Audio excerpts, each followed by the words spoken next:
Have you ever wondered why Gogeta tried to kill Broly at the end of Dragon Ball Super Broly? Some might say it was out of character for Gogeta at the time, and others might try to defend his actions, and back when this movie came out, I remember there being quite a divide on this topic.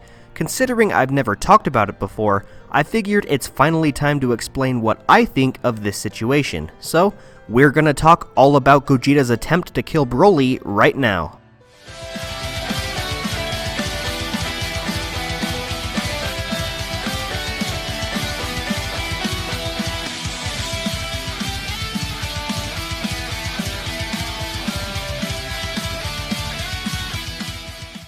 How's it going, everyone? InnovativeJdawg here, and welcome back to yet another Dragon Ball discussion. In today's video, I wanted to revisit Dragon Ball Super Broly and discuss something that I never really got around to talking about when this movie came out, and it has to deal with that outstanding final battle between Gogeta and Broly. If you were around the fandom when this movie first came out, you might remember that a lot of fans were debating whether or not Gogeta was in the right to try and kill Broly, and while this debate has died down, I never got the chance to talk about it since I was focusing on other aspects of the film, so here we are. But before we dive deep into today's topic, make sure you smash that thumbs up button so that other Dragon Ball fans can see this video as well. And also, subscribe to this channel so you can stay up to date on all my Dragon Ball content, since I make a ton of it. And with all that being said, let's get right into the discussion. So first, let's address the misconception that Gogeta was acting out of character when he attempted to kill Broly with his full force Kamehameha. Did it make sense for Gogeta to try and kill Broly, or was it him going too far, just to be malicious? The answer to that is no, not really. I'd say it was in character for Gogeta to do what he did. It's no secret, especially 2 years after the film's release, which gave plenty of time for the scene to be analyzed by other fans, that Gogeta wanted to kill Broly because he had such huge and unpredictable potential. He went from being weaker than Super Saiyan Vegeta to being able to fight on par with Super Saiyan Blue Gogeta all within a few hours, and as he continued to get stronger, Broly continued to lose all control of himself. He was becoming way too powerful and way too dangerous, way too quick. Even though half of Gogeta knew that Broly wasn't a bad person, more on this in a bit, he couldn't risk letting this guy get even stronger, or else it could have meant certain doom for the entire universe. Gogeta had to act quick, and thus, he had to put all he had into a Kamehameha so that he could put Broly down in favor of protecting the world around him.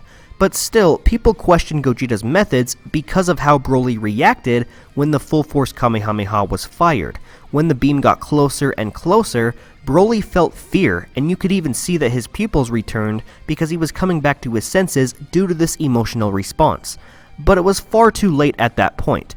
Thankfully though, Chilai made the wish to send Broly back to planet Vampa, and all was fine and good. Everybody got to live happily ever after. But to many audience members, Gogeta's methods didn't sit well with them, almost as if they cared for Broly's well-being, and that Gogeta was the one in the wrong. Why is that? Well, let's look back to when Goku froze Broly in place with his Godbind technique, and essentially said that Broly wasn't a bad person. He knew that Broly was only fighting because he was being forced to, and Goku even goes far enough to give Broly the chance to stop fighting, which, for Goku, is pretty surprising. You wouldn't think that he'd let such a strong challenge walk away from a fight like that, but Goku knew that deep down, Broly was a good person being forced into a bad situation. In fact, throughout the whole movie, while he's advertised as the main antagonist going up against our heroes, Broly is actually depicted as the central protagonist of DBS Broly. That's why his name is in the title. The film takes the time to set him up as his own unique character, and it makes us feel attached to him through his backstory with Ba, and it also develops the friendships that he has with Chilai and Lemo. The audience is given the chance to connect to Broly's character, just like those two characters, and when the time comes for him to step up against our heroes, the people that we should be rooting for, we're conflicted because we don't know who we want to win.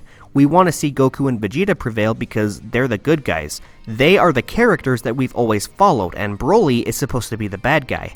But because we spent so much time learning about this version of Broly, how innocent and naive he is, and we got to see firsthand how he's the victim in all of this, we want to see him just walk away and live a good life. Just like Chilai and Lemo, we want to see him be safe. That is what makes the Gogeta vs. Broly fight so good. It isn't just a fantastically animated fight that has awesome music in the background, because even though it certainly is one of the best looking and best choreographed fights in all of Dragon Ball, it's a fight that makes us think.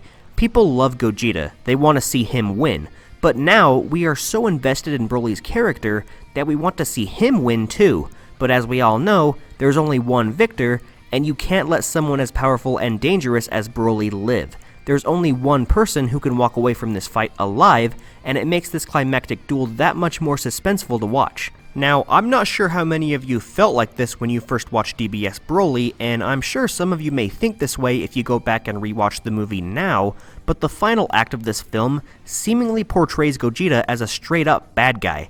It feels like the film has completely flipped the roles of Gogeta and Broly, making us feel sorry for Broly as Gogeta just wails on him non-stop and goes far enough to try and kill him. Whether it was intentional or not for the film to put you in Broly's shoes, it was the major driving force behind sparking the debate over whether or not Gogeta was in the right to try and kill Broly. For instance, let's say that if this were DBZ Broly, where his character portrayal is just a straight-up psychotic bad guy, I'm sure nobody would have blinked twice if Gogeta annihilated him with a Kamehameha. But now that we have a new rendition of the character, one that we can connect with from a personal level, and one that doesn't deserve the pain and suffering that he's gone through, nobody wants to see this guy get hurt, and they empathize with him. And considering Goku makes up one half of Gogeta's existence, don't you think that this revelation that Broly was just a misguided person, wouldn't it have affected Gogeta's decision to spare Broly? This actually ties back into the idea of Broly's ever-growing potential and how he continued to lose control because of it. Yes, Goku knew firsthand that Broly was a good person. He actually wanted him to stop fighting, but this unfortunately backfired in his face, and Broly continued to lose control before utterly destroying Goku in their one-on-one fight. To an extent, even though he knew of Broly's innocent nature, and later on saw through the eyes of Gogeta that Broly survived the Stardust Breaker technique, which I go into great detail about in another video, describing what that technique is and how it was significant in the fight between Gogeta and Broly. Go check it out. But anyways, Goku at this point in time knew that he couldn't let someone as powerful as Broly roam around unrestricted. There has been a constant debate over Goku's morality over the years, and while this doesn't directly tie into his decision on giving other villains senzu beans, or giving mercy to villains that definitely don't come across as people who can be redeemed, Goku has learned over time that not everybody can be saved, and that some people just have to bite the bullet when push comes to shove. It was in character for Goku to do what he did, which was trying his best to get Broly to walk away, to stop fighting, but this didn't work. It was not because Broly actively denied Goku's mercy like other villains have done, such as Frieza and recently Moro, but Broly's own lack of control was what made him keep on fighting, and Goku had no other choice while in Gogeta's body but to take action in favor of protecting the universe. Not to mention, Vegeta made up the other half of Gogeta's mind, so it was no surprise that he'd have some sort of influence on killing Broly. So overall, that's why Gogeta tried to kill Broly. He knew that Broly was getting way too powerful and way too dangerous at such a fast pace, so he had to go against his inner turmoil and intuitions of knowing that Broly was an innocent person. It wasn't a personal attack on Broly, he simply had to be put down in favor of preserving the overall state of the universe. And while not everybody agreed with Gogeta at the time, it's important that we know why he did it and that it was in character for him to do so. Thankfully though, Broly did get the chance to live to see another day, and Goku was able to meet back up with him on planet Vampa to offer him some training, so hopefully, there's no hard feelings between the three Saiyans moving forward. I would love to see if one day Goku goes back to Vampa and helps Broly gain a substantial mastery of his Super Saiyan form.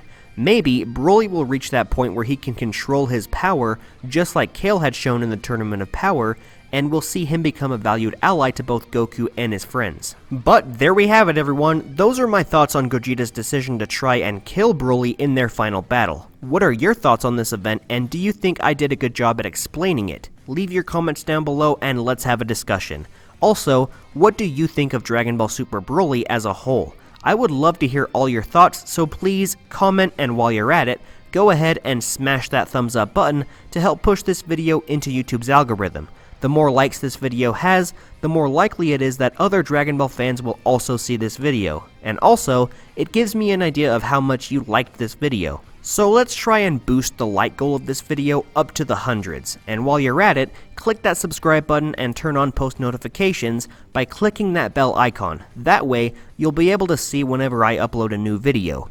If you're a fan of all things Dragon Ball, you'll definitely want to stick around because I make a ton of content ranging from reviews, discussions, speculation videos, and I even do what if videos from time to time.